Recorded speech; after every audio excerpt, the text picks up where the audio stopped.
충청 뉴스라인의 김대균 대표 기자하고 여러분을 찾아뵙고 한 주의 이슈 처리를 하는 뒷담화 라이브 방송을 시작하도록 하겠습니다. 예, 준비하시죠. 네.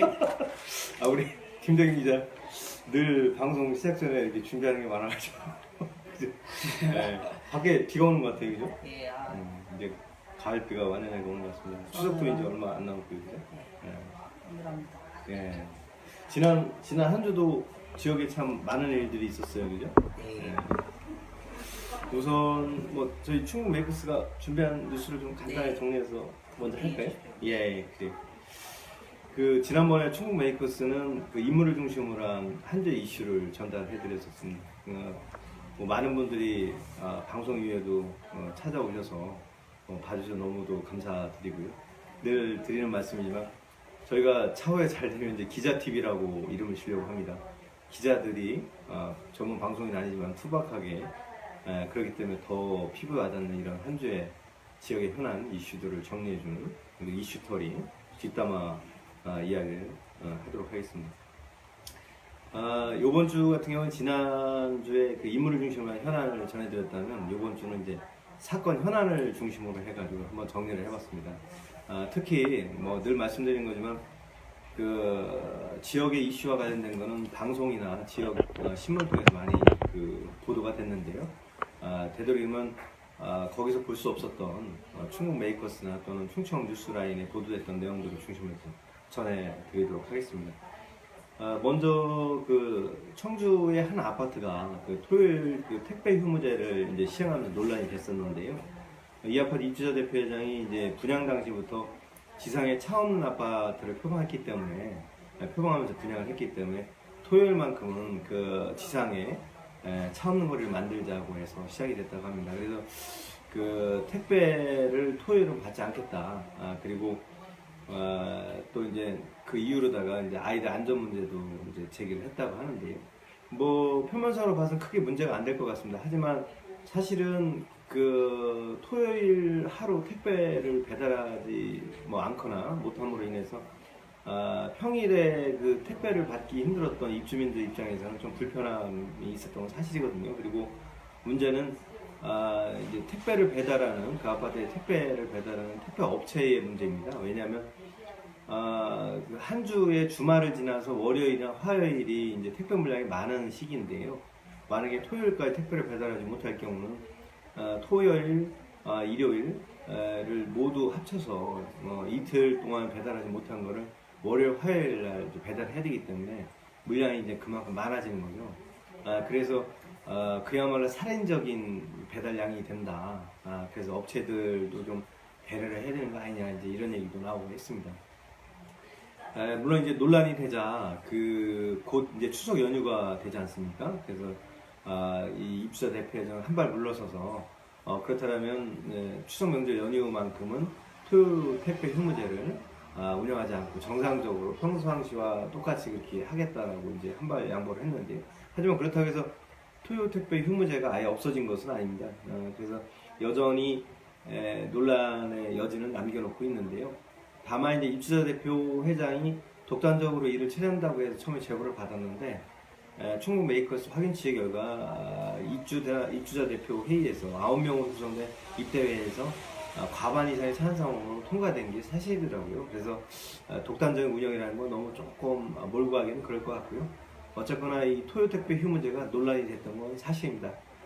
저희 충북 메이커스와 동반 취재했던 충청 뉴스라인도 이 사안을 이제 아마 보도를 했던 것 같은데요. 저희도 마찬가지지만 한 주의 이슈로다가 핫 이슈로다가 조회 건수가 톱10 안에 들기도 했습니다. 그래서 전달을 해드리고요. 또 하나 이제 SK 충청에너지 서비스가 여러분 다 아시지만 이제 도시가스를 공급하고 있습니다. 근데 이제 이 도시가스를 거의 독과점 업체로다가 공급을 하고 있는데요. 이제 소비자들이 대체로는 공동주택에서 이 가스 계량기, 검침기가 아무래도 실내에 있다 보니까 보통 소비자들이 이거를 자가 검침을 해서 기입을 하는 경우가 많습니다. 근데 이제 논란이 됐었는데요. 그 논란은 뭐냐면 소비자 입장에서 자가 검침까지는 이해를 하는데 문제는 이거를 이제 수작받아서 업무를 처리한 그 업체가 누군지 발신자도 불분명한 상황에서 마치 독촉하듯이 채권자들이 채무자에게 독촉하듯이 이제 하루에 문자를 오후에 두 차례 이상 보내고 전일도 보내고 이렇게 했던 겁니다. 그래서 이 소비자가 가입자가 상당히 불쾌해서 이제 항의를 하는 일이 이제 빚어졌습니다. 사실은 이게 문자당 20원 정도가 드는데요. 이게 20원이 작은 돈이긴 하지만 굳이 부담하지 않아도 되는 거를 도시가스도 쓰게 하고 도시가스 요금은 정상적으로 내면서 자기네들이 사용량을 측정해서 청구를 해야 되는 사용자 입장에서 해야 될 일을 소비자들에 전가시켜가지고 별도의 내지도 않은 통신요금을 부담시키다 보니까 이제 논란이 됐던 건데요.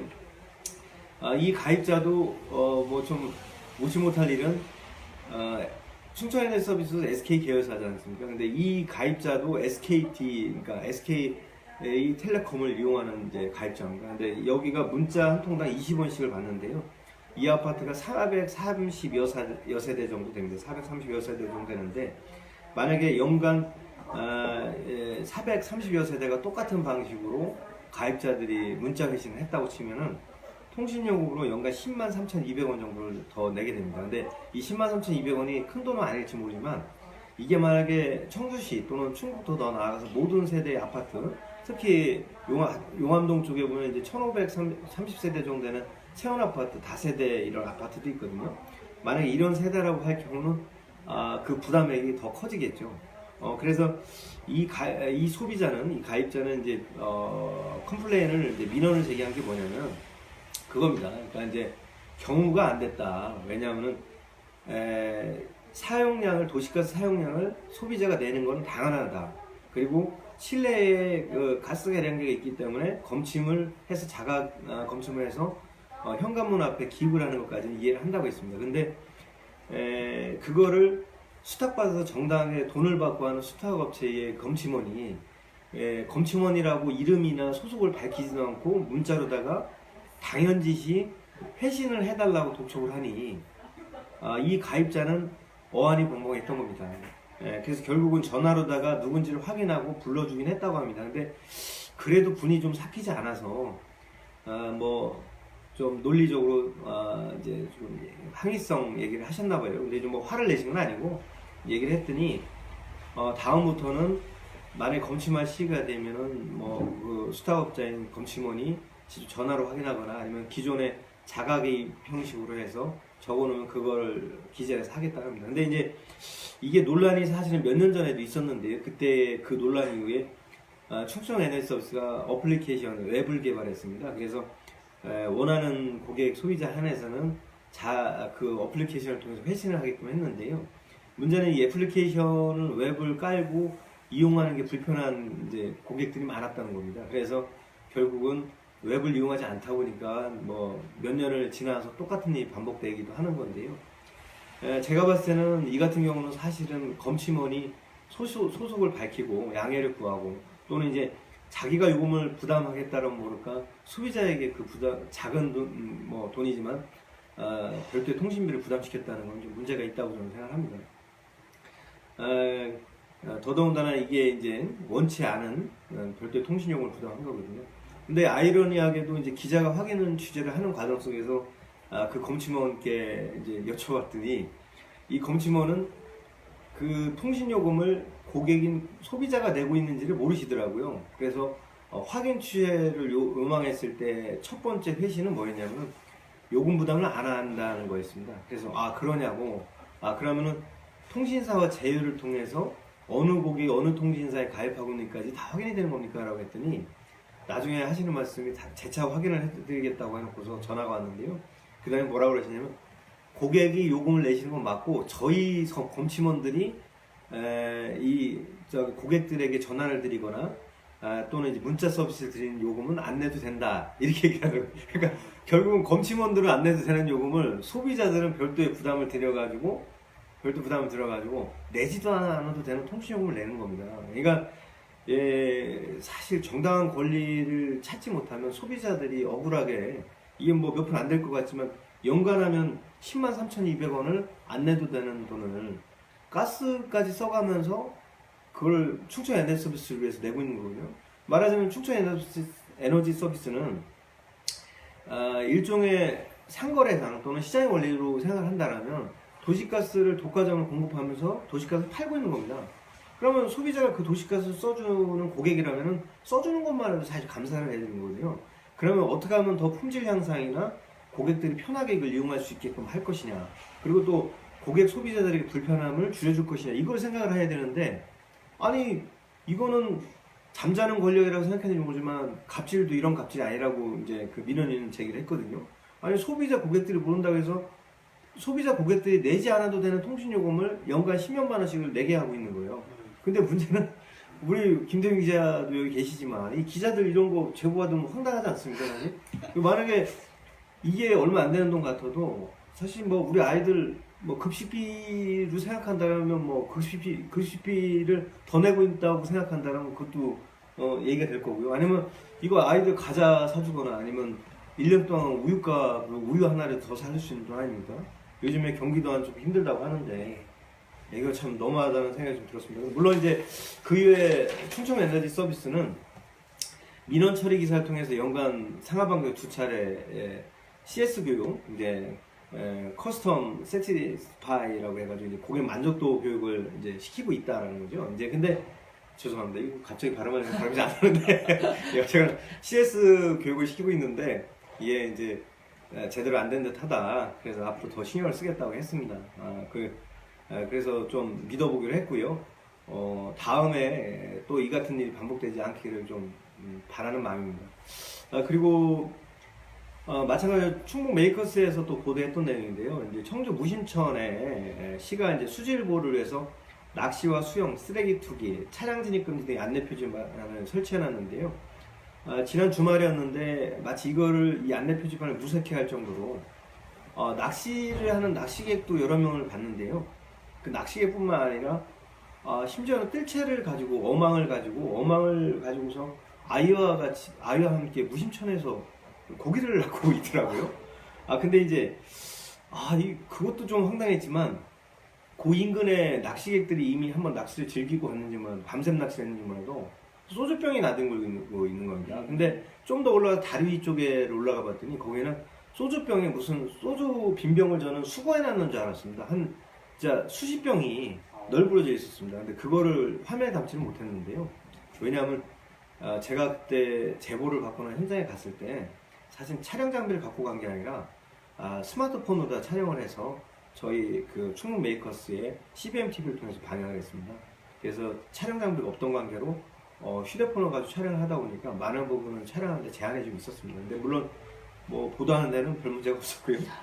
그래서 이제 시에 이런 문제를 좀 제기를 하면서 기자가 허위 취재를 들어갔는데 이제 시에서 그런 얘기를 합니다. 뭐냐면 청주 시내 하천은 법적으로다가 낚시금지 구역으로 지정된 곳이 한 곳도 없답니다. 그렇기 때문에 낚시 자체를 하는 거를 불법이라고 제재하거나 강제할 수 있는 수단은 없답니다.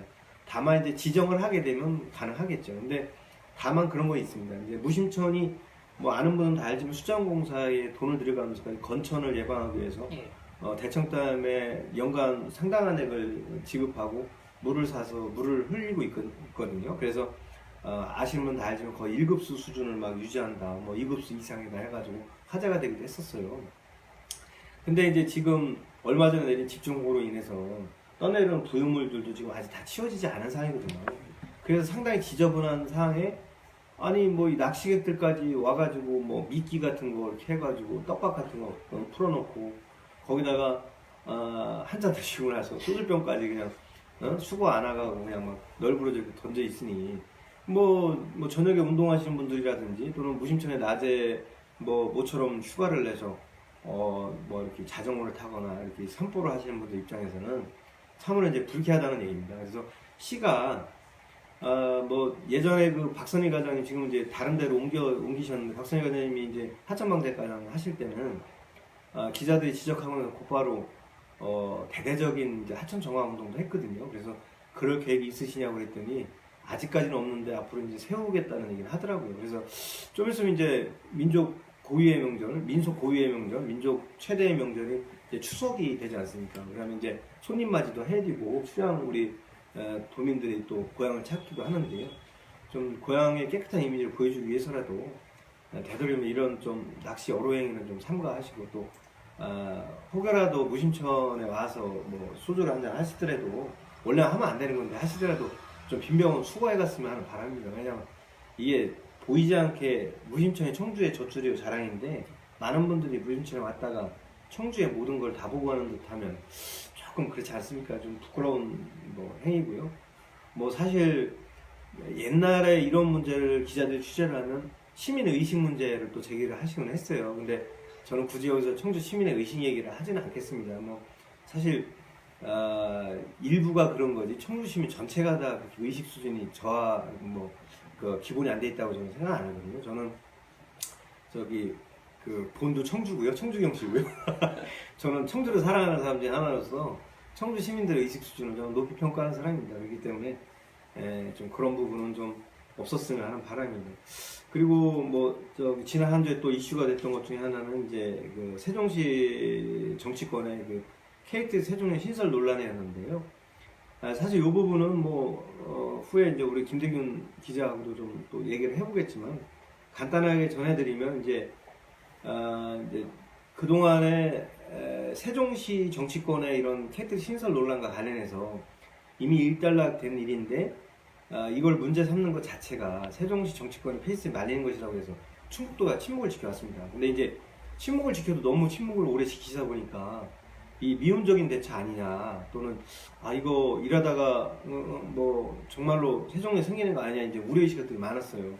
그래서 그런지 어제였죠. 뭐 우리 옆에 김대균 기자도 같이 그 자리에 있었는데 이장서 정무부지사가 이제 출입 기자 간담회를 했습니다. 근데 거기 자리에서 행정 절차상 아무것도 기존과 달라진 것이 없다라고 얘기를 했어요. 근데 그 행정 절차상의 문제는 뭐 우리 김 기자도 알겠지만 그 예비 타당성 조사 결과 결국은 경제성이 없는 걸로 나왔다 이거거든요.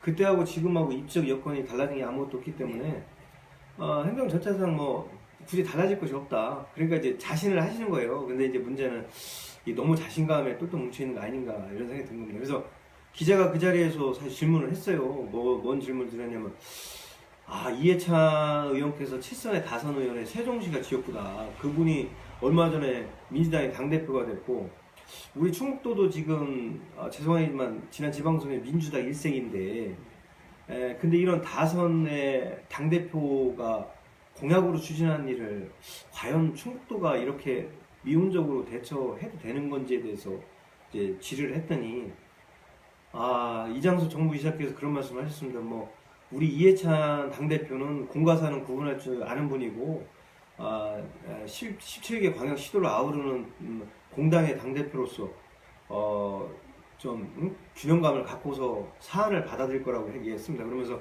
다음 달 8일쯤에 충북도도 그 당정협의회가 있답니다. 민주당 당정협의회가 있으니까 거기서 적극적으로 어필을 하겠다고 했는데 문제는 지난 10일 세종시 당정협의회가 별거 아니라고 이 부지사께서는 치부했지만 사실은 그 당정협의회에서 얼마 전에 그 민주당 전당대회를 앞두고 나서 여기 충북도를 방문했던 서른 의원은 뭐라고 했습니까? 그때 영상을 제가 아직도 가지고 있는데요.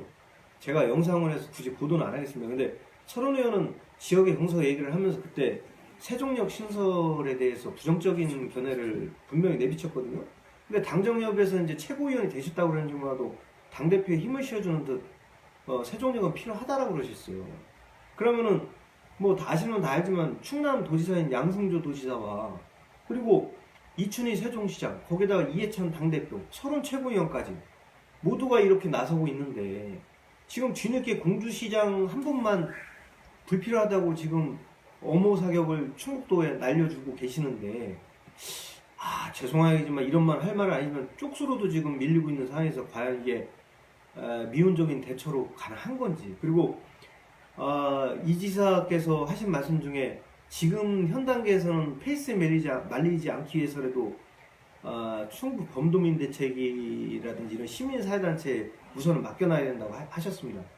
우리 김 기자님도 계시지만 어제 그저께였어요, 그죠? 네. 재가동 한다고 해가지고 우리 김 기자님도 보도를 하신 걸로 아는데 거기서도 아는 분들은 알지만 향후 대응 방향으로다가 그 KTX 세종역을 신설하지 않는 대체 교통수단을 대안으로 제시하고 또 뭐 앞서서도 문재인 대통령도 지난 대선 때 얘기했지만 충청권의 공조를 깨거나 충청권 전반에 정서를 거스르는 세종역 신설은 없을 거라고 했다 이거예요. 그러니까 그런 부분을 정치권이나 뭐 청와대, 그러니까 문재인 대통령 또는 이낙연 국무총리 또는 뭐 당사자인 이해찬 당대표에까지 어필을 해나가자. 이게 이제 결국 나온 대안이거든요. 그러면은 뭐 어제 기자회견에서도 나왔지만 그 문재인 대통령께서 가름말을 이 선에서 타주면 좋지만 지금 문재인 대통령이 지금 남북관계부터 시작해가지고 지금 외교 안보에 신경 쓰시라고 지금 매치를 거의 안 하고 계시는데 그러면은 이낙연 국무총리가 나서서 대신해 주신다고 해도 문재인 대통령이 하는 만큼 과연 효과가 있으실지 저는 그것도 의문이고요. 그리고 그 충북도 정치권이나 또는 광역 단체장이나 또는 그 구성원들이 이 문제를 그렇게까지 안일하게 봐서는 안 된다는 저는 개인적인 생각이 듭니다. 그래서 좀 우려가 되는 말씀을 드리고요. 그리고 이제 또 좀 정리를 해드리면 이제 이거는 간단하게 말씀드리겠습니다. 이제 한국은행 충북본부가 이제 7월 말 기준해서 어음부도율을 좀 발표를 했습니다. 근데 이제 우려했던 것처럼 제조업이나 음식 숙박, 도소매업의 영향으로 해서 전달에 비해서 0.16%포인트 증가한 0.32%가 나왔습니다. 이거 상당히 좀 우려되는 이제 수치고요. 또 마찬가지로 충청지방통계청이 발표한 8월의 실업자 수도 24,000여 명으로 지난해 같은 기간보다 31%, 6천여 명이나 증가했습니다. 사실 그동안에 충북도가 각종 경제지표에서 좋게 나와가지고 무역 수지 흑자 기조도 지금 9년째 이어가고 있어가지고 이제 별 어려움이 없는 것처럼 얘기하거든요. 뭐 이 지사님이 말씀하시는 4% 경제 달성, 조기 달성과 5% 경제 도전 얘기도 좀 나오고 있고요. 근데 지금 우려하는 부분은요. 언젠가 문재인 대통령이 되시면서 일자리 창출을 제일 공약으로 내주셨어요. 그래서 청와대 일자리 현황판을 갖다 놓고 체크하겠다고 했는데 언젠가 그게 없어졌다고 해서 중앙 언론으로부터 지적을 받았거든요.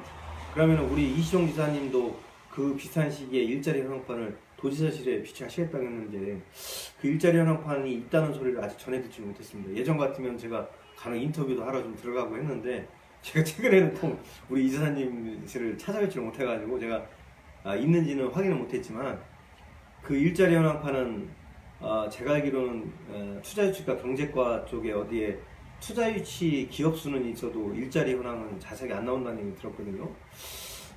이게 참 걱정하는 걱정입니다. 사실 얼마 전에 저희가 이 기자TV 뒷담화를 통해서 방송을 한 다음에 이걸 보셨는지 몰라도 무슨 경제정책회의다 뭐다 해가지고 청주시나든지 도에서 개최하는 데를 기자가 슬쩍 가서 좀 확인을 해봤더니 그 장밋빛 청사진이나 좀 긍정적인 수치들만 얘기를 하시더라고요. 근데 거기서 한국은행 충북본부장께서 그래도 역시나 소비자 각종 그 체감 지수에서는 안 좋게 나오고 있다라고 기자들이 보도한 것과 똑같이 이제 말씀을 해주셔서 좀 그래도 다행이다라는 생각을 했거든요. 왜냐하면 현실을 현실적으로 바라보는 시각이 있다는 것은 문제의식이 있기 때문에 개정의 여지가 있다고 생각을 합니다. 근데 만약에 현실을 부정을 한다라면 고쳐질 수가 없는 거거든요. 그래서 좀 걱정이 되고요.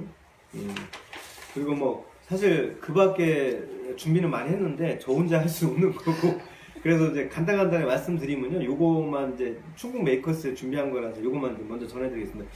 그 충북도가 오늘 사실은 그 맹경제 경제통상국장 주재 아래 물가대책 분과위원회 개최를 합니다. 근데 이제 도내 11개 시군 전통시장 대형마트 30대 제수용품을 모니터링한 결과 이제 19일날 3차 하는데 2차 한 거를 오늘 발표를 했거든요. 근데 이제 거기 보면 역시나 우려했던 것처럼 육류라든지 이런 거는 가격 대비 해가지고 오르지 않았는데요. 신선채소나 과일 등에서는 대폭 가격이 인상됐습니다. 그래서 올 차례상 구입비가 28만 8,091원으로 작년 비해 0.9% 2,458원이 좀 인상됐다고 합니다. 그래서 예, 또다시 소비자 물가가 이렇게 인상이 되면서 아무래도 서민들의 주머니 사정은 더욱 팍팍할 거라는 이제 걱정이 됩니다. 제발 좀 우리 그 관계당국 좀 없이 사는 분들 좀 마음 편하게 살 수 있게끔 도와주셨으면 하는 바람이고요.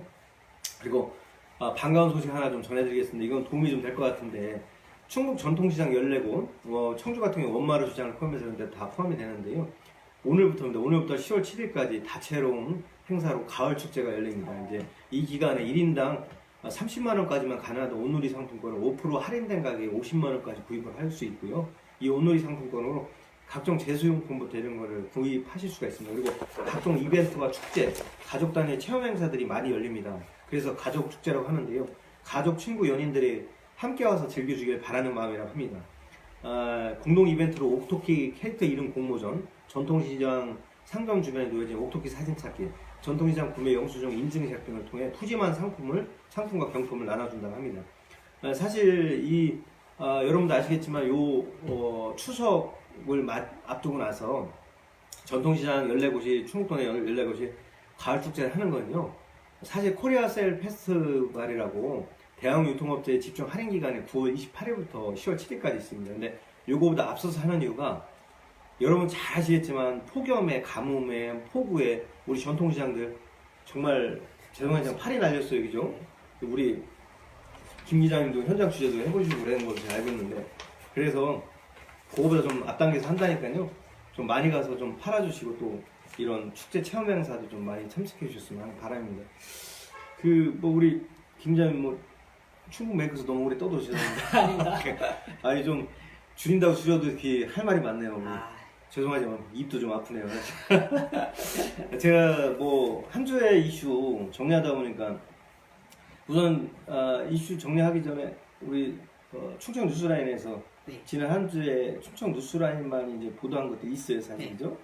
그 농협 충북 유통이 몽골 텐트 관련해서 보도를 하셨는데 시정령이 내려져서 대책을 좀 강구하고 있다고 하는데 그런 소식 좀 한번 전해주시죠. 네. 청주의 대형 유통업이죠. 네. 청주시 농협 충북 유통 하나로 클럽 용암동에 있는 그 물류센터라고 하죠. 네. 거기에서 이제 각종 어떤 영업행위가 수출하고 있는 불법 영업행위가 있어서 많이 논란이 되고 있는데요. 일명 그 몽골 텐트에 이제 그 매장 안에 있는 업주들 분들과 어떤 지자체 단체장들 지자체에서 이제 불법 텐트를 설치를 해서 이제 하는 부분을 가지고 제가 보도를 한 바가 있는데요. 우선은 이제 이와 관련해서 상당구청 건축가에서 말씀하시기를 농협 하나로 클럽의 현장 조사에서 몽골 텐트와 천막 등 59개와 그런 거 컨테이너 8동에 대해서 허가를 받지 않고 설치된 것에 대해서 자진 철거 또는 시정 명령을 내리겠다고 이렇게 한 상태라고 전달을 했습니다. 우선은 이제 이와 관련해서 이제 또 이행 강제금을 물겠다는 경우와 함께 용도 구조를 비롯한 어떤 설치 지역 집가 어떤 경과 연수라든지를 산정을 해서 동당 약 75만 원 가량의 부가가 가당하다는 이런 답변까지도 받았는데요. 이제 버젓이 이제 한 공간을 차지해서 마트 입구 내가 아닌 외에서 이렇게 이제 고객 편의성을 위해서 홍보하는 입장에서 이렇게 한다고는 하지만 이런 일들이 계속 벌어진다면은 다른 이제 전통시장이라든지 지금 이제 마트와의 이제 경쟁 대상으로 이제 많이 이제 말씀하셨지만 이제 침울한 경기 침체에 이제 맞춰서 아무래도 사실 그런 것 같아요. 소크라테스도 얘기했지 않습니까? 이제 악법도 법이라고. 사실 현실을 따라가지 못하는 이런 법들도 많은데요. 이런 몽골 텐트나 이런 거 사실 대형마트 입점으로 인해서 골목상권도 많이 죽고 있거든요. 근데 이제 특히 농협 충북 유통은 여러분들 다 아시는 것지만 50% 이상 지역 농산물을 이제 유통을 시킨다고 해가지고 이런 대형마트의 월 둘째 넷째 주 영업 제한도 사실은 적용이 안 되는 곳이거든요. 근데 이런 곳에서 사실은 타당한 이유는 있겠지만 이런 불법 시설 가설물을 설치물을 가지고 영업을 행위라는 걸 용인해서는 안 된다고 생각합니다. 물론 이제 저희는 이걸 보도하지 못했습니다. 뭐 저희 기획연재가 아니라 이제 충청 뉴스라인과 프레시안의 공동 취재였는데요. 기자도 이제 경제 담당이다 보니까 그 진행 상황에 대해서 듣고는 있었습니다. 근데 이제 얘기를 들어보니까 구에서 이제 뭐 상당구청 관할의 상당구청에서 시정 명령이 내려온 건 사실이고요. 이게 이제 가설 건축물이다 보니까 네. 철거도 가능하고 그래서 사실상은 통상 단속에 어려움이 있다고 합니다. 근데 요번 같은 경우는 아마 좀 발빠르게 보도를 하셔가지고 빼도 박도 죄송합니다 이런 말 하면 안 되는데 빼도 박도 못하는 상황이 되다 보니까 아마 이제 이행강제금부터 시작해서 이행강제금은 뭐 바로 곧바로 물리는 건 아닙니다. 이제 기한을 정해놓고 철거를 안 하면 강제금을 물리는 겁니다. 동당 70만 원씩 해가지고 여기 보니까 8개동이네요. 적지 않은 돈인데요. 물론 이제 대형마트 입장에서는 큰 돈은 아닐지 모르겠는데 저희처럼 이렇게 가난한 기자들 입장에서는 상당히 큰 돈이라는 생각이 듭니다. 중요한 예. 것은 예. 이런 보도 이후에도 이제 그 괴산군이죠. 예. 괴산군에서 이제 그 상설 외부 주차장 부지를 통해 주차장 부지에 이제 농특산물 한마당 전체를 연다고 해서 이 추석맞이로 이렇게 예. 진행을 한 예. 취지는 정말 좋습니다. 하지만 그 텐트 30개 동이 자칫 어떤 그 행사격의 이런 곳에서 자칫 이제 뭐 화재의 원인도 있을 수 있을 것이고 안전의 어떤 불감증이라고 할까요? 그런 부분이 이제 제기되고 있는 부분인데 이것도 임시 허가를 내지 않고 이렇게 텐트를 설치해서 사람들을 이렇게 끌어모은다는 거는 자칫 어떻게 보면 그렇죠. 대형 참사도 네, 일어날 수 있는 맞습니다. 부분이지 않을까 조심스럽게 한번 얘기해. 뭐 사실 뭐 소화기도 비치하고 예. 뭐 시설 건축물 임시 시설 건축물이라고 하지만 뭐 과연 그럴까 이렇게 생각할 수는 있습니다. 근데 하지만 이게 뜻하지 않게 사고는 오거든요. 그러니까 이제 미리미리 준비를 하면 좋을 것 같다는 생각이고요. 다만 이제 우리가 저희 기자 TV에서 기자들끼리 얘기하다 보니까 이제 업체의 입장이 좀 반영이 안 된 것 같아서 제가 업체의 입장을 좀 반영을 해드리면 농협 충북유통은 지역 언론의 지적에 대해서 겸허하게 수용을 하고요. 현행법에 저촉이 된다는 걸 인정을 했습니다. 그래서 제가 듣기로는 임시 시설 건축물 시설 사용 허가를 통해서 일부 추석 명절 대목을 앞두기 때문에 필요한 몽골 텐트라든지 이런 거는 유지를 하고요. 그 지적을 받은 이런 일부 허가를 받지 않거나 신고하지 않은 시설 건축물 관련해서는 철거할 수 있는 건 철거를 하겠다고 했습니다. 근데 한번 좀 믿어보기로 했고요. 그리고 아까 이제 괴산 얘기도 하셨는데 이게 이제 장기적으로 한 곳에 오랫동안 시설 설치를 해놓고 주차장 용도를 활용하지 못하게 한다면 이건 지적을 받아야 된다고 생각합니다. 근데 이제 그 당일날 농특산물, 지역 농산물 직거래를 위한 임시 사용이라면 신고 절차는 물론 해야 되고요. 그게 생략됐다면 그건 당연히 지적을 받아야 되고요. 우리 김대균 대표 기자께서 그걸 지적하시는 것 같습니다. 그래서 그런 경우는 당연히 신고를 하고 시설허가 받아서 잠시지만 이제 주차장에 그런 용도를 활용하셔야 될 것 같아요. 그래서 사실은 근데 이 주차장 농산물 직거래 장터 제가 말씀드리지만 농협 충북유통만 하는 게 아니라 지금 이사 갔지만 그 농협 충북본부도 예전에 여기 아시잖아요. 시청 옆에 거기 이사 가기 전에 거기 살 때 네. 금유장터도 사실 거기 주차장에서 했거든요. 그리고 거기만 한 게 아니라 많이 합니다 사실은. 근데 문제는 이제 시설 사용 허가를 하고 했느냐인데 귀찮으니까 그리고 당일이니까 그냥 양해구하 그냥 하는 것 같아요. 근데 사실은 행정 절차는 지켜야죠. 아빠도 법인데 그죠? 자치단체로서의 어떤 맞습니다. 법규 준수를 한번 부탁드립니다. 네 맞습니다. 그리고 지난 한 주 사실 이슈가 된 것 중에 급식 케이크 사건이 있어요. 사실 그죠? 근데 진정 국면이라고 하지만 네.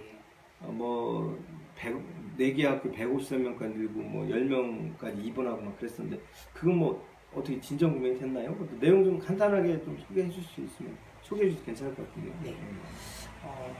이제 풀무원 식품이죠. 풀무원 식품 초코 케이크, 초코 블라썸 케이크가 이제 살모넬라균이 검출돼서 충북에 122명 가량의 의심 신고 환자와 5명이 입원하는 그런 상황도 좀 벌어졌었습니다. 이들은 그냥 설사, 구토 등 이런 증상을 보여서 각 학교에서 이제 충북도 교육청에서 여러 가지 상황 파악과 대책 회의를 많이 벌였는데요. 우선 어찌하였든 이제 비상 체계를 각동해서 전수조사를 벌인 결과는 이제 환자 수가 점차 늘어날 전망이라고 이런 우려의 말도 이렇게 저는 발표도 했는데요.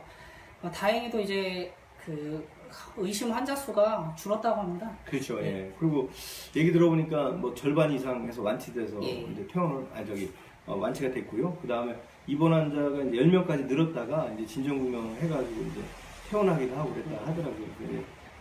그리고 무엇보다 고무적이고 다행인 거는 이제 한 달 정도 역학조사 결과가 이제 소요된다고 했는데 어쨌거나 아까 우리 김대긴 기자가 전해준 것처럼 그 풀먼 그 계열사에서 만든 그 초코 케이크에 살모넬라 그 균이 원인균으로 이제 밝혀지면서 이제 진정규명에 접어들었다는 소식입니다. 다행이라는 생각이 들고요. 왜냐면 지금 뭐 아시는 분들 아시겠지만 저희 충북 매크에서 한번 보도한 적이 있는데요.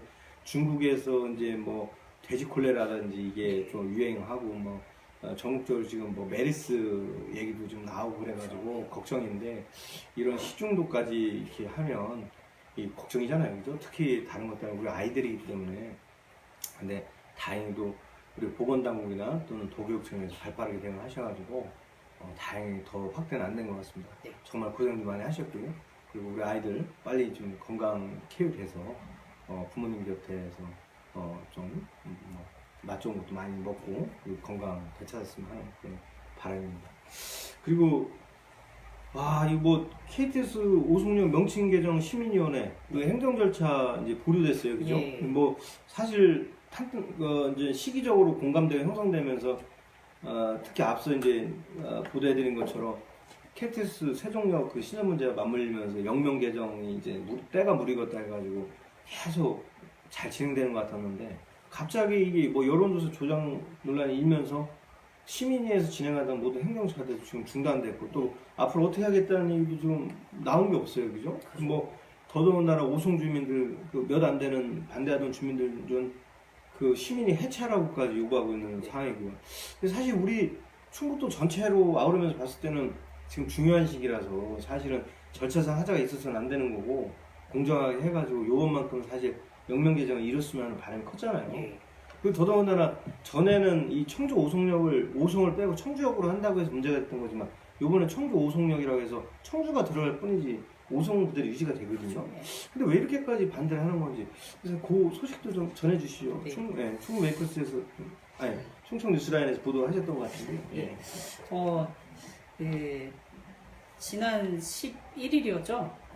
이제 최초는 11일은 아니지만 이제 어쨌든 이제 그 M&N 리서치 청주시에서 M&N 리서치를 통해서 의뢰한 오송역 그리고 청주 지역에 관해서 이제 KTX 오송역 명칭 개정에 대한 어떤 그 역명 관련되는 찬반에 대해서 그 설문 조사를 했습니다. 이와 관련해서 여러 언론사들께서 이제 보도를 하신 바가 있는데 이제 이장들을 통해서 이제 설문을 했다. 그것이 10% 정도밖에 되지 않았다. 이런 발표 기자회견까지 했는데요. 그 이후에 이제 비공개 비공개로 이제 회의가 지난 11일 열렸는데요. 그곳에서 이제 나타난 바가 무엇이냐면은 과업 지시서입니다. 청주시에서 수많은 시민들의 혈세를 가지고 이렇게 과업 지시서를 이렇게 통해서 이렇게 여론조사를 어떻게 하라 이렇게 얘기를 하셨는데 이걸 본 바에 의하면은 용역 지침상 이제 모든 과업은 과업 지시대에 따라서 수행을 하는데 이제 명시되지도 않은 그런 사양에 대해서 불필요하게 본인들의 생각과 어떤 판단에 의해서 움직였다는 것을 나타내고 있는데요. 아니 그럼 청주시가 여론조사에 개입을 사실상 했다는 건가요? 이게 되면? 청주시가 했다고는 과업 지시서가 있다라면 결국 여론조사 업체도 영향을 받을 수밖에 없는 거 아닌가요? 물론 이제 우리가 여기서 조작 논란이 일었던 거는 이장단이 그 지적 대면 방식이 아닌 이장단이 이제 설문지를 대신 받아줘서 논란이 됐던 거잖아요. 네. 근데 과업 지시서까지 있고 그랬다라면 그래서 그런가요? 저기 시민위에서 갑자기 노동 행정 절차를 보류하고 또 어떻게 하겠다는 얘기도 있잖아요. 뭐 전문가 의견을 더 듣고 또 오송 주민들 의견을 더 듣겠다.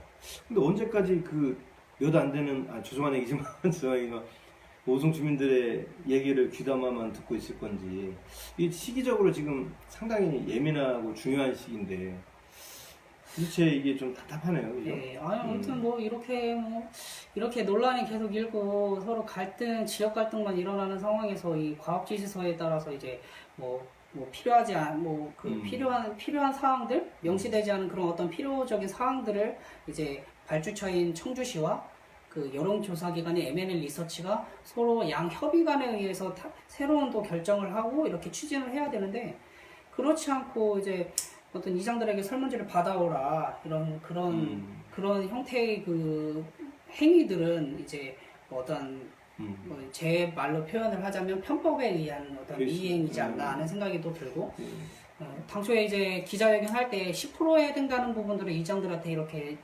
설문을 요청했다고 합니다. 근데 저희 기자회견 때는 10% 정도밖에 안 돼서 무의미한 수치고 네. 여론조사의 객관성을 저해할 적이 아니라고 그랬잖아요. 근데 나중에 시민위에서 기자회견도 아니죠. 뭐 기자실 쪼르르 가가지고 기자간담회로 해가지고 끝냈잖아요.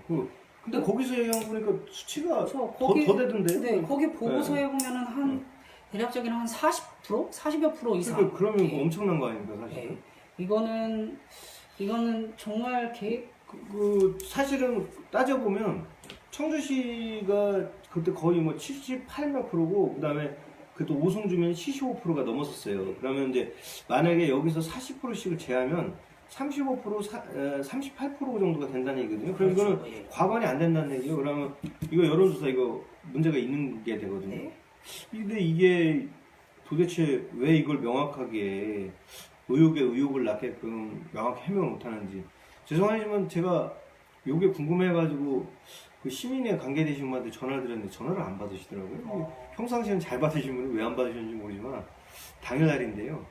뭐 못 받는 이유가 아마 있었던 것 같습니다. 그래서 저는 참 아쉬운 게 뭐냐면 지역 현안과 관련해서 지금 아주 중요한 시기인데 그렇습니다. 절차상 하자나 공정성 시비에 휘말려가지고 이렇게 또 사단을 만들어 놓으면 충북은 어디로 가야 되는 건지 참 걱정입니다.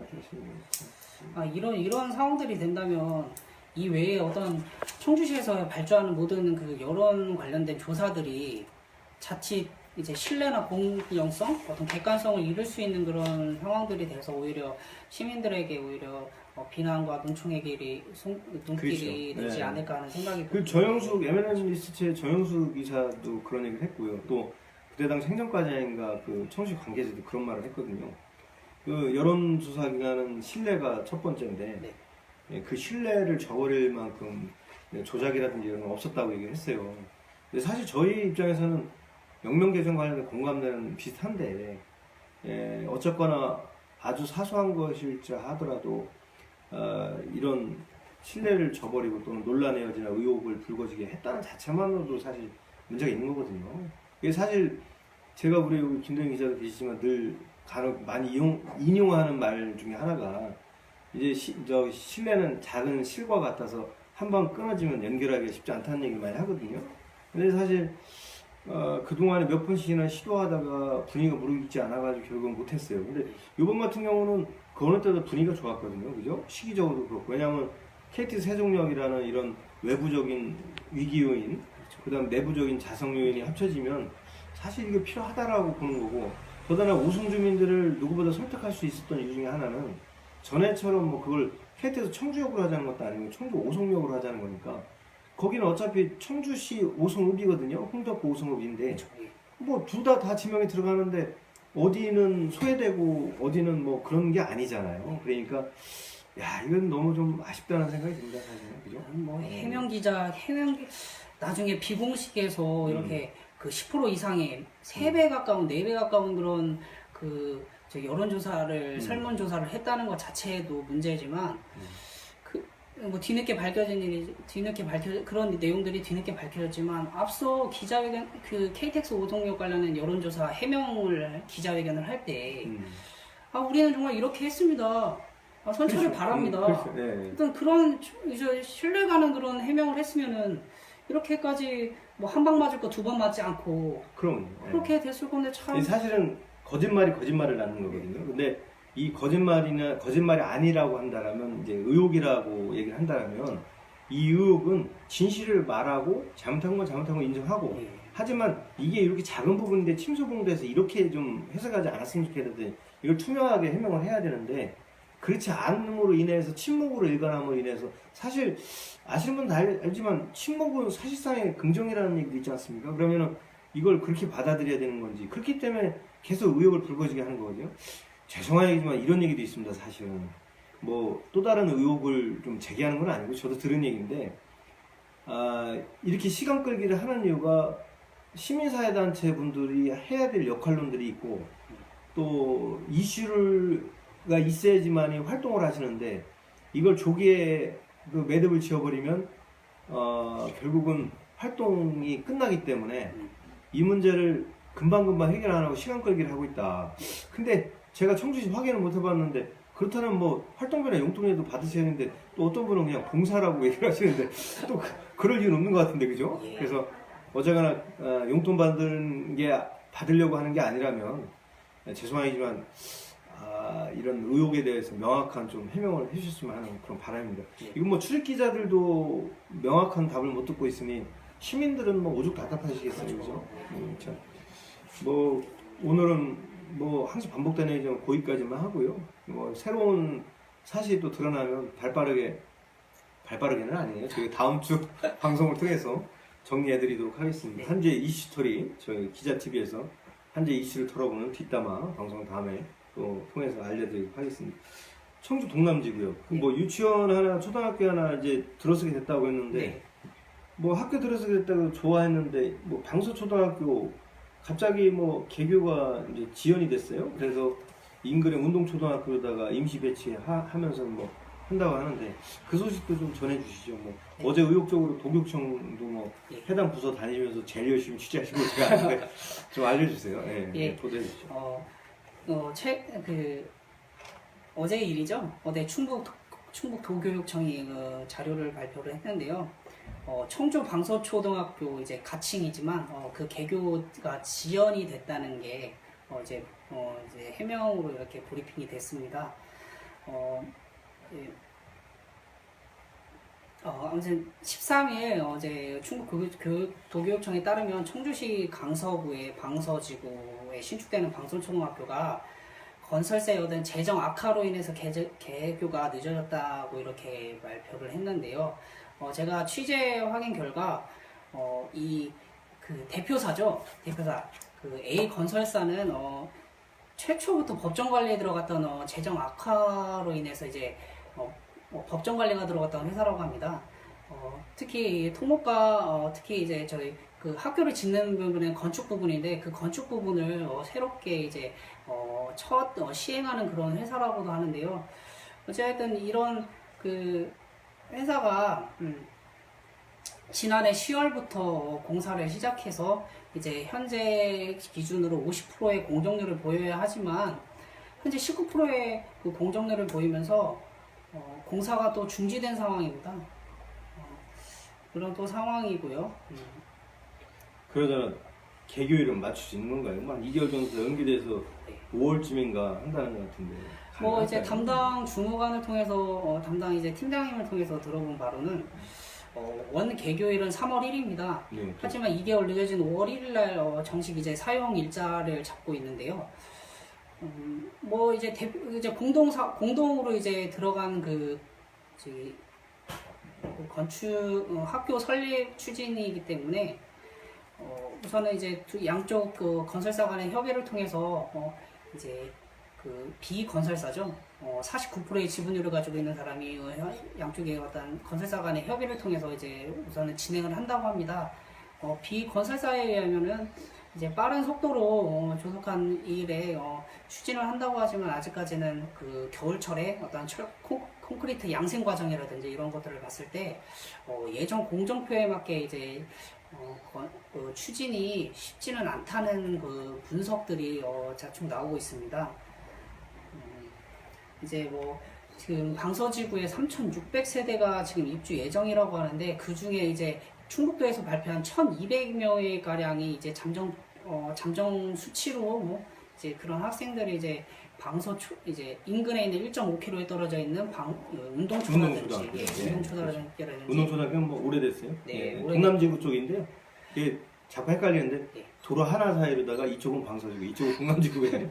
그러니까 이 도로 하나 넘어서 기존에 있던 학교를 다니게 한다는 건데 이 통학버스도 좀 제공을 해주고 이렇게 편의를 봐준다고 하더라고요. 그리고 경우에 따라서 넘치면은 뭐 다른 학교도 또 임시 배치를 하겠다라고 하는데 어쨌거나 좀 불편함 없이 잘 진행됐으면 좋겠습니다. 사실 거기 이 방서지구는 논란이 참 많은 곳이에요, 그죠? 조합장도 3번이나 바뀌어가면서 뭐 또 여러 가지 불미스러움도 있었고 또 뭐 저희랑 같이 취재할 때 보도하셨지만 그때 지중화 그 전기공급 문제 때문에 또 논란이 되고 신청을 늦게 하는 바람에 이제 입주 시기 못 맞춰서 블랙아웃 위기라는 얘기도 저희가 보도해가지고 그때 입주민들 카페에서 이거에 되게 관심을 많이 가지셨었잖아요.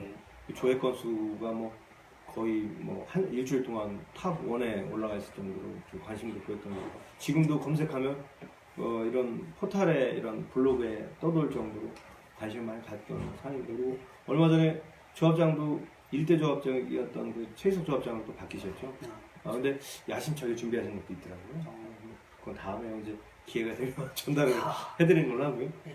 아무튼 우리 도교육청에서 이런 뭐 공사 체불이나 자재비 공사비 어떤 그런 지불이 체불이 돼서 이제 공사를 준다는 이 업체에 대해서 최종적으로 했던 말은 회사 내부적인 문제가 있기 때문에 발주처인 도교육청은 해결할 방법이 없다. 뭐 이렇게 어떠한 그 문제가 발생하고 나선 인지를 했지만 그거에 대해서 이제 시행 공문이라든지 협의 사항은 이제 행정적인 일반적인 원론적인 그런 행정 절차입니다. 누구나 할 수 있는 겁니다. 이 부분 외에 어떤 대책 강구가 마련이 돼야 되고 충북 도내에 벌써 8개 곳이 이제 학교가 이제 신축이 된다고 하는데요. 이 학교들 전체 8개의 부분을 다 전소조사를 할 필요도 있지 않나 하는 생각도 다시 한번 듭니다. 이것들은 어떻게 보면 학생들의 불편도 있겠지만, 그렇죠. 예, 학생들의 불편도 있을 터이고, 입주민들과의 어떤 그 마찰, 민원관계도 있을 겁니다. 이런 것들을 최소화하기 위해서는 충북도의 도교육청의 어떤 그런 발빠른 대처가 필요할 것이고, 이거에 대한 이제 맞습니다. 예, 사실 뭐 아시겠지만 태풍 제19호 태풍 쏠리고 올 때도 그렇고 저 김명우 의원께서 그 건설 현장 열심히 다니고 있어요. 학교 이제 시축 현장이 많기 때문에 그리고 지금 말씀하셨는데 실제로 뭐 김대균 기자가 제대로 지적을 했지만 이런 뭐 임금 체불 문제라든지 또는 이제 시공업체들 재무 상태에 따라서 혹시라도 중단되고 도산되거나 이럴까봐 이런 부분에 대해서 사전 준비를 하고 현장 조사하면 좋겠죠. 대처도 미리 해야 되고. 근데 사실 요게 이런 문제를 좀 사전에 인지하고 완화시키려고 그러는 유머라도 좀 뭐 저만 느끼는 유머라도 사실 앞서서 도교육청이 자료를 많이 냈어요. 뭐 말하자면 뭐 물론 이제 고전에 저희 충북 메이커스도 보도했지만 그 이제 7층짜리였나요? 그때 공사 현장에서 체불임금 근로자들이 옥상에서 투신 소동을 한번 빚은 적이 있어가지고 건설 그 현장 근로자 체불임금 얻게끔 하겠다 그래서 도교육청이 조기에 예산을 집행하고 막 이랬습니다. 이제 추석 명절 앞두고 나서 그러면서 이런 문제를 되게 관심 있게 갖고 있다라고 해서 저는 이제 긍정적인 시각으로 바라보고 있었는데 갑자기 뜬금없이 지금 이런 문제가 불거졌어요. 그죠? 그래서 죄송하지만 저희 스타일로 얘기를 한다면 사전에 약을 좀 사전에 기름칠을 좀 하신 거 아닌가 싶은 생각도 좀 들긴 하는데 어쨌거나 그 열심히 하시니까 도교육청 잘 해주시라 믿습니다. 제가 이것도 한 가지 이거 취재하다 보니까 네. 그런 일이 있더라고요. 이제 이제 예를 들어서 지금 운동초에 이제 이 방송초에 들어가지 못하는 그런 학생들이 이제 이동수단, 교통수단을 통해서 이렇게 간다고 하는데 15개 학급이 지금 비어 있다고도 한다. 참. 이 외에 다른 학교들도 이렇게 많이 비어 있다고 하는데 이거 정말 청주시 어떻게 보면 충북도 확대해볼 때 충북도까지 포함되겠는데요. 인구 정책, 청주시 인구 정책 좀 더 구체적이고 또 실현 가능하고 체감하는 그런 게 필요하지 않을까. 다음에 우리 충청 뉴스에 또 기획 기사를 좀 볼 수 있는 건가요? 그 부분에 대해서 예. 열심히 한번 취재해 보도록 하겠습니다. 아니 근데 올바른 지적인데 사실은 지금 김대균 기자가 지적을 해서 저도 생각이 나는 건데요. 이게 뭐냐면 과밀학급 해소를 위해서 그동안 도교육청이나 도에서도 많이 신경 써가지고 학교를 많이 지었어요. 그리고 다 아시겠지만 이제 앞으로는 이제 단위개발적 일반 택지지구 형식으로 해서 개발되는 게 제한적일 수는 있는데 기존에 보면 이제 택지를 하나씩 만들 때마다 거기에 반드시 들어가야 될 게 학교 용지거든요. 그러다 보니까 이제 계속 새로운 학교도 신축되고 아파트촌에서 그 학교로다가 학생들이 가다 보니까 점점 학급 수는 줄고 이제 또 학교에 이제 이게 작은 과밀학급 해소 차원이 아니라 오히려 이제 여유 공간 또는 여유 학교 시설이 이제 남아도는 이런 상황이 되는 거죠. 근데 사실 김대균 기자가 지적한 것처럼 저도 놀랐는데요. 운동초등학교 바로 저희 그 회사 또는 저희 집하고도 지척이라서 간혹 이제 또 시골집 가려면 그 앞을 지나가야 되거든요. 뭐 많이 이용하는 도로인데 평상시 보면 그렇게 학생 수가 적다는 생각을 안 했는데 학교는 지은 지 얼마 안 돼 참 좋아요. 현대식으로 잘 지어졌어요. 근데 거기에 15개나 학급수가 남아가지고 거기에 그 방송초 학생들을 임시 배치한다는 게 도대체 학교 시설이 얼마나 비어있으면 그게 가능한지 사실 이런 문제도 따져볼 만한 문제거든요. 그러니까 지금 아마 김대균 기자가 지적하는 거는 그런 부분인 것 같습니다. 이제 정말로 과밀학급 해소 차원을 넘어서서 이제는 이제 그 출산율이 너무 떨어지다 보니까 학생이 없어가지고 지어놓은 학교도 남아도는 거 아니냐 이제 그렇게 보시는 거죠. 그렇죠. 그리고 예전에는 이제 농촌이나 이런 시골에 뭐 분교 이렇게 되기도 하고 그랬던 학교들이 있는가 하면 시골 학교야 뭐 처음에 4개 반 이상 되던 것들이 나중에 1개 반이었다가 그 1개 반도 없어서 결국 없어지거나 폐교되거나 아니면 인근 초등학교에 분교가 되거나 이렇게 많이 됐거든요. 근데 지금은 이제 그런 단계를 벗어나서 오히려 도시의 학교조차도 이제 과밀학급 해소 차원이 아니라 그 학급당 학생 수도 못 채우는. 예전에 저희 때만 한 45명 많으면 뭐 5, 60명 학교도 있었어요. 근데 지금은 뭐 한 반에 24명 막 이렇게 채우는데 지금 이대로라면 진짜 분단이 일개 분대단이 한 7, 8명이 한 반 쓰는 군단이 되지 않을까 싶은 생각이 드는데요.